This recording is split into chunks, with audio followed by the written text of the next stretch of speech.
स्वाभिमानी न्यूज चॅनलच्या बातमीपत्रात आपले स्वागत। गॅस टंचाई आणि वाढत्या महागाई विरोधात साक्रीत काँग्रेसचे तहसीलदारांना निवेदन। घरगुती गॅसची टंचाई आणि वाढत्या महागाईच्या विरोधात आज साक्री येथे काँग्रेस पक्षाच्या वतीने तहसीलदारांना निवेदन देण्यात आले। वाढत्या महागाईमुळे सर्वसामान्य नागरिकांचे जीवन जगणे कठीण झालेले असून गॅस सिलेंडरच्या दरात झालेली वाढ नागरिकांसाठी मोठा आर्थिक भार ठरत असल्याचे यावेळी सांगण्यात आले। दरम्यान काँग्रेस पदाधिकारी व कार्यकर्त्यांनी तहसील कार्यालयासमोर एकत्र येत केंद्र सरकारच्या धोरणाचा निषेध व्यक्त केला।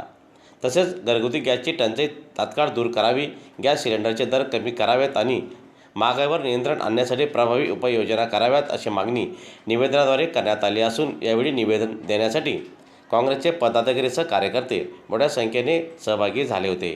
साक्री तालुका काँग्रेस कमिटीच्या वतीने केंद्र सरकारने जे काही गॅस सिलेंडरचे भाव वाढवलेले आहेत, त्याचप्रमाणे युद्धजन्य परिस्थिती निर्माण झाल्यामुळे जे परदेशामध्ये अमेरिका आणि इराकचं युद्ध सुरू आहे, त्याचा परिणामाची झळा आपल्यापर्यंत पोहोचत आहे।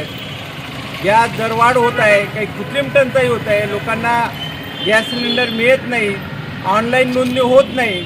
त्याच्यामुळे आज पूर्ण महाराष्ट्रावर, देशभर अखिल भारतीय काँग्रेस कमिटीच्या वतीने जिल्हा स्तरावर, तालुका स्तरावर निषेध नोंदवला जात आहे। त्याप्रमाणे साक्री तालुका काँग्रेस कमिटीच्या वतीने आमचे सगळे पदाधिकारी निषेध व्यक्त करण्यासाठी आणि निवेदन देण्यासाठी आलेले आहेत की आम्ही मागणी केलेली आहे की गॅस वाढ रद्द केली पाहिजे, त्याचप्रमाणे ही कृत्रिम टंचाई निर्माण करणाऱ्यावर कारवाई झाली पाहिजे, अशा स्वरूपाचं आज आम्ही निवेदन दिलं।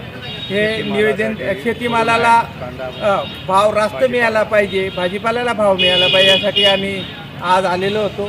या शिष्टमंडळामध्ये आमचे काँग्रेस पक्षाचे तालुका कार्याध्यक्ष दीपकदादा साळुंखे, साक्री नगरपालिकेचे नगरसेवक प्रतिनिधी आमचे ज्येष्ठ काँग्रेसचे पदाधिकारी याकूब शेठ, त्याचप्रमाणे आमचे सेवा दलाचे तालुका अध्यक्ष दिनेशजी बोरसे, त्याचप्रमाणे आमचे सोशल मीडियाचे प्रमुख सुनील बैरम, आमचे शेवाळी येथील सर्व ज्येष्ठ पदाधिकारी सगळेजण या ठिकाणी उपस्थित आहेत। आम्ही निवेदन दिलेलं आहे